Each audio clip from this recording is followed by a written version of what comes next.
Halo semuanya, apa kabar? Sehat selalu, pastinya dong ya. Oke, untuk konten kali ini sedikit berbeda. Karena di konten kali ini, aku akan memberikan opiniku terhadap sebuah lirik lagu. Ya, kalau kalian pernah melihat ada konten kreator membuat konten bedah lagu atau semacamnya, ya kira-kira seperti itu. Aku sedikit tertarik dengan sebuah lagu yang cukup jadul. Mungkin kalian pernah mendengarnya di TikTok atau kalian sudah lama mendengarnya. Alasan kenapa aku ingin menganalisa lirik ini tidak lain karena aku pikir kalian senang dengan lagunya, tapi tidak tahu arti dari lagu tersebut. Contohnya seperti lagu-lagu YOASOBI, yang kalian berjoget ria, tapi tidak memahami isi dari lagu tersebut. Untuk kali ini, aku akan menganalisa dan memberikan opiniku terhadap lirik lagu yang berjudul Yonggir A, sebuah lagu yang dinyanyikan oleh sebuah AI yang dibuat oleh Shinamota. Lagu ini telah rilis 10 tahun yang lalu, dan aku dengar pencipta lagu ini telah almarhum, dan lagu ini juga memiliki dua versi. Aku tidak mencari tahu apa bedanya, karena konten ini hanya berfokus pada lirik lagunya saja. Jadi, mari kita menganalisa lagu yang berjudul Yonggir A, karya Shinamota.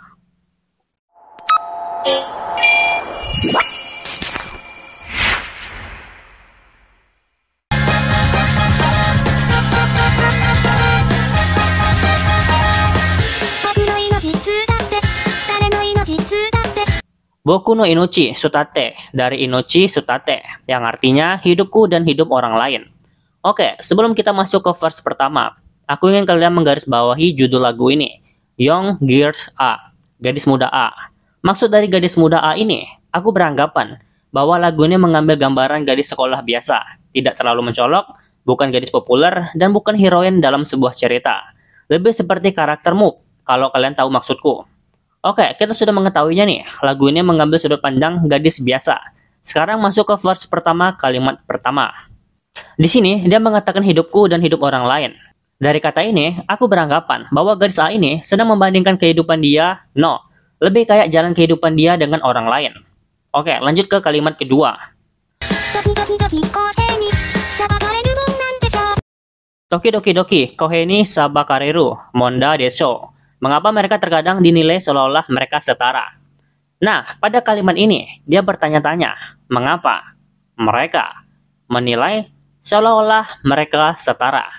Maksud dari kata mereka di sini, aku beranggapan bahwa mereka, yang gadis A ini maksud, adalah teman sekelasnya. Karena kalau pakai logika, gadis A yang bukan gadis pada umumnya, aku rasa tidak memiliki teman dari kelas lain atau mendapatkan cibiran dari kelas lain. Maka dari itu, aku persempit hingga teman sekelas gadis A ini. Kita lanjut ke kata selanjutnya, menilai. Aku berasumsi gadis A ini sedang diamati teman sekelasnya dalam pandangan yang tidak sedap.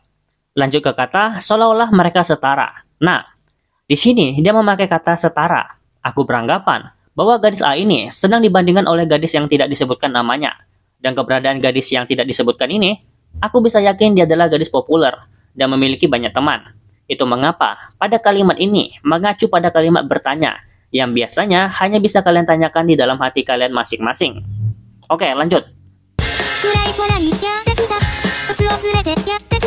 Kurai sora ni yate kita utsuo surete yate kita. Aku bertemu dengan langit gelap membawa serta depresiku. Kalimat ini sudah sangat jelas bahwa gadis A ini sedang berjalan di bawah gelapnya malam menuju ke rumah dengan rasa depresi yang ia dapat dari teman sekelasnya. Oke, lanjut. Tokidoki ame, soke ni tayurigiri da dosio. Aku tidak bisa sepenuhnya mengandalkan hujan sesekali. Apa yang aku lakukan? Mengandalkan hujan sesekali. Tiga kata itu sudah menjelaskan bahwa gadis A ini sudah mengalami hal serupa berulang kali. Dan setiap dia mendapatkan perlakuan semacam ini, terkadang ia menggunakan hujan sebagai kamuflase. Yang artinya, saat hujan, gadis A ini tidak meneduh, tapi terus berjalan di bawah derasnya hujan malam. Tapi tidak hanya sampai di situ saja. Kata selanjutnya membuatku tertarik. Apa yang aku lakukan? Kata ini adalah kata tanya untuk diri sendiri. Dan kata-kata ini sudah menandakan bahwa situasinya sekarang ini bukan lagi hujan. Gadis A ini tidak bisa menyembunyikan perasaan depresinya seperti yang dia lakukan.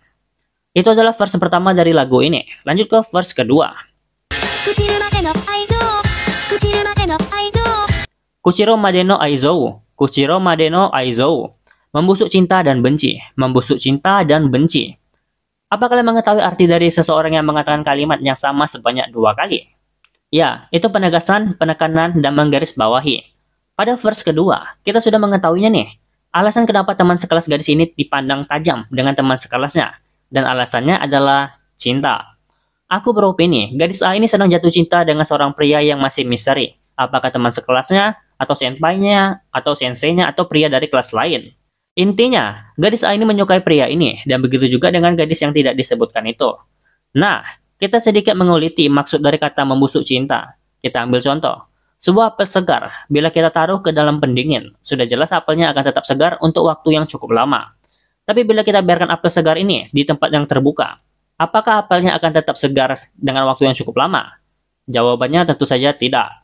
Banyak faktor yang mempengaruhi kebusukan apel. Begitu juga dengan maksud dari kata membusuk cinta. Gadis A ini sepertinya sudah cukup lama menyukai pria ini, sangat lama, hingga lirik lagu ini menambahkan kata busuk. Busuk dari kata ini tentu saja tidak langsung membusuk. Seperti yang aku katakan, ada faktor yang mempengaruhi. Dan faktor itu tidak lain adalah teman sekelasnya.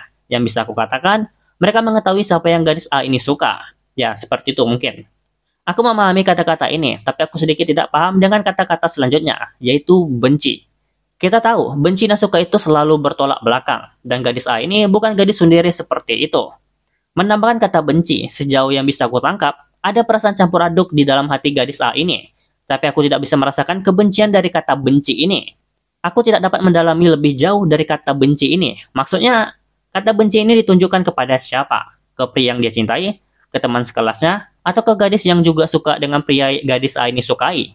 Kalau menurutku secara pribadi, kata benci ini tidak dilontarkan pada siapapun, tetapi pada diri si gadis A ini sendiri. Oke, lanjut. Nomi komu kimi, kanta ni hohoimu kimi doshiete. Bagaimana aku bisa menelannya begitu mudah dan tetap tersenyum? Kalimat ini tidak salah lagi adalah perlindungan diri sendiri untuk gadis A ini. Dia menerima semua hinaan itu dan tetap memasang wajah tidak terjadi apa-apa. Tapi kita tahu, kalimat ini begitu rapuh, sangat rapuh malahan. Dengan keadaan gadis A ini yang tidak memiliki seseorang di pihaknya, tentu saja menahan semua itu adalah pilihan yang paling wajar. Itu kenapa? Aku mengatakan kalimat ini sangat rapuh. Tidak perlu aku jelaskan panjang lebar. Aku rasa kalian paham makna kalimat ini. Oke, lanjut. Kotoba o kaku aimaini. Kotoba o kaku aimaini. Menuliskan kata-kata yang tidak jelas. Menuliskan kata-kata yang tidak jelas. Satu lagi kalimat yang ditegaskan. Aku beranggapan bahwa kalimat ini adalah jawaban dari kalimat sebelumnya. Yang bertanya, bagaimana kau menelannya begitu mudah dan tetap tersenyum? Kita harus pahami dulu. Menulis kata-kata yang tidak jelas. Kalimat ini tidak mengarah ke gadis A ini, menulis sesuatu di secari kertas. Lebih seperti dia menjawab pertanyaan ini, dengan asal-asalan yang dia sendiri tidak tahu. Kenapa aku berpikir seperti itu? Tidak peduli bagaimana kau melihatnya. Jawaban dari pertanyaan itu sudah jelas tidak ada. Itu kenapa dia menjawab, menulis kata-kata yang tidak jelas, sebagai jawaban yang sama sekali bukan jawaban. Itu kenapa dia menegaskan kalimat itu sebanyak 2 kali, yang menguatkan bahwa tidak ada jawaban sama sekali untuk pertanyaan itu. Lanjut kalimat selanjutnya. Sutawari kiranai, kara kimi dake o sa shinjite. Aku tidak bisa mengekspresikan diriku dengan baik, jadi hanya kamu yang aku percaya. Oke, kalimat ini sudah jelas. Sifat gadis A ini pelin-pelan, tidak memahami dirinya sendiri, dan tidak percaya diri. Sejujurnya, aku sedikit bangga dengan kalimat ini. Kenapa aku bilang begitu? Karena kalimat ini sudah menunjukkan bahwa gadis A ini sadar diri dengan kekurangan yang dia miliki. Dia memahami sifatnya dengan baik, dan aku sedikit merasakan keberanian dari kalimat ini. Ini terbukti jelas pada kalimat selanjutnya. Hanya kamu yang aku percaya. Kalimat ini sudah seperti pengakuan menurutku secara pribadi ya. Gadis A ini sudah jelas bukan hanya gadis yang mencintai pria dari kejauhan. Kalimat ini sudah mengacu kepada hubungan yang terjalin kepada gadis A ini dengan pria yang dia sukai. Kalau boleh tahu nih, kalian para gadis nih, berapa lama atau sedalam mana upaya yang dilakukan seorang pria sampai-sampai seorang gadis bisa mengatakan kalimat hanya kamu yang aku percaya?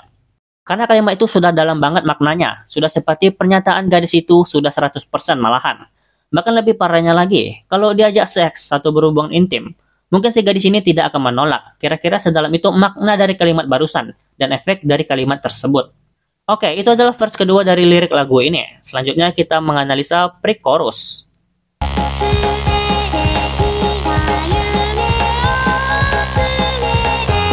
Sutete kita, Yumeo Atsumete. Aku mengumpulkan mimpi yang terbengkalai. mengumpulkan, mimpi, terbengkalai. 3 kata yang harus kita notice kali ini. Maksud dari mengumpulkan, aku beranggapan bahwa kata itu adalah awalan yang didasari cukup baik. Dan tidak hanya itu, aku merasakan ada sebuah harapan yang terkandung dalam kata ini. Kita lanjut ke kata selanjutnya, adalah mimpi. Semua orang memiliki cita-cita, impian, dan tujuan akhir. Tapi kita semua tahu, tidak segampang itu mewujudkannya. Dan seiring berjalannya waktu, kita akan melupakan cita-cita, impian, dan tujuan akhir di saat kita menyadari pahitnya dunia. Sejujurnya, aku berpikir kalimat inilah yang harus memegang sebuah harapan. Tapi aku tidak berpikir begitu. Aku masih bersikukuh meletakkan sebuah harapan pada kata mengumpulkan. Dan alasannya terdapat pada kata ketiga, yaitu terbengkalai. Dari 3 kata yang aku sebutkan, cuma kata ini yang memiliki kata negatif. Dan ini menjadi pokok utama pada kalimat yang tengah kita bahas. Alasan kenapa aku tidak harus meletakkan harapan pada kata mimpi, itu karena aku melihat kata mimpi ini sebagai katalis. Sebuah kata yang menghubungkan kata mengumpulkan dan kata terbengkalai. Jadi aku beranggapan, gadis A ini memiliki sebuah mimpi dan sudah lama melupakan mimpinya. Kemudian ia kembali mewujudkan mimpinya tersebut dengan cara mengumpulkan setiap potongan puzzle secara bertahap. Pertanyaannya, apa yang mendorong gadis A ini kembali ingin mewujudkan mimpinya yang telah lama sirna? Jawabannya pasti ada pada pria yang dia sukai. Ini telah menjawab kalimat yang ada pada verse kedua kalimat terakhir yang berbunyi, hanya kamu yang aku percaya. Kita dapat simpulkan, pria ini tiba-tiba masuk ke dalam kehidupan gadis A ini. Pria ini mendorong gadis A ini untuk kembali mewujudkan mimpinya. Meski aku nggak tahu mimpi gadis A ini apa, tapi yang jelas, dengan masuknya pria tersebut ke dalam kehidupan biasa gadis A ini, sudah dipastikan memberikan sudut pandang baru kepada gadis A ini. Kita ambil contoh, di dalam kehidupan anime anak sekolah, kalian pasti melihat kejadian di mana cowok biasa atau cewek biasa, terus tiba-tiba cowok populer atau cewek populer tiba-tiba masuk ke dalam kehidupan orang tersebut. Apa yang terjadi coba? Tentu saja orang itu pasti akan jatuh cinta, dan cinta ini akan menguat secara perlahan hingga melekat seperti lem. Dan gadis A ini terkena jebakan tersebut. Tapi yang membuatku sedih adalah kalimat selanjutnya.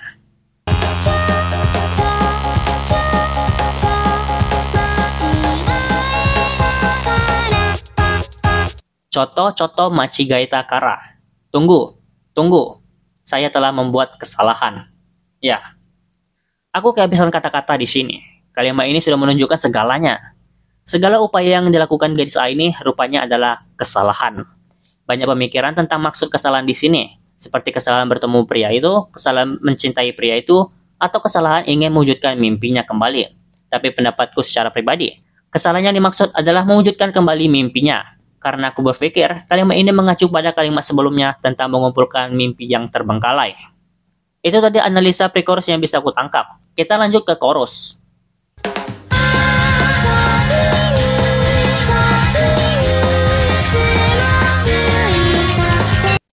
Tokini sumazuitate. Aku tersandung lagi dan lagi. Kalimat ini sudah menunjukkan permasalahan yang terjadi. Bisa aku katakan, gadis A sudah berusaha semaksimal mungkin, tapi tetap saja tidak membuahkan hasil yang dia inginkan. Jadi payahnya untuk mewujudkan mimpinya tidak bisa terkabul. Bila kita simak kata tersandung di sini, aku beranggapan tersandung yang dimaksud adalah kesalahan kecil yang mungkin tidak terduga. Dan kata selanjutnya lagi dan lagi, mengkonfirmasi bahwa kesalahan ini mungkin saja kesalahan yang sama.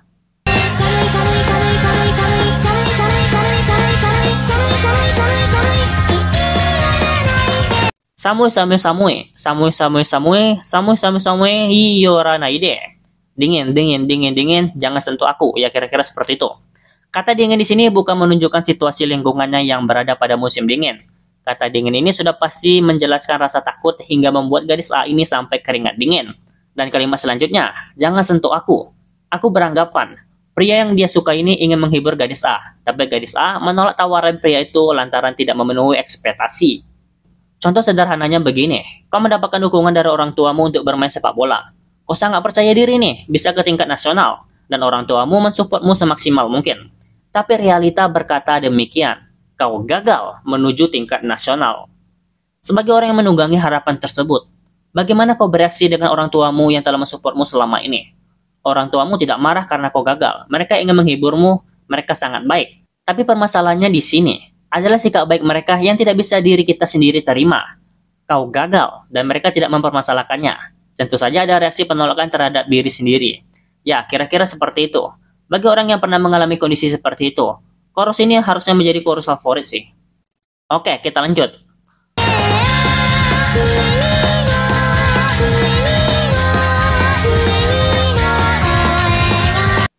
Kimi no koe ga. Suaramu begitu. Nah, kalimat ini saling berhubung dengan kalimat-kalimat sebelumnya. Seperti yang sudah aku katakan.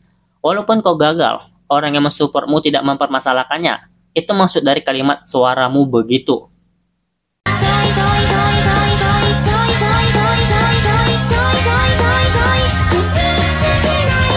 Toi, kisusu naide. Jauh, tolong jangan sakiti aku. Ya, seperti itu. Kalimat ini tidak mengarah pada kekerasan secara fisik. Jangan sakiti aku di sini. Tidak salah lagi, yang dimaksud adalah secara mental. Bila dia mendapatkan perlakuan begitu terus-menerus, itu hanya akan merusak mentalnya. Itulah kenapa dia terus mengatakan jauh. Yang aku tanggap, gadis A ini ingin privasi untuk sementara waktu.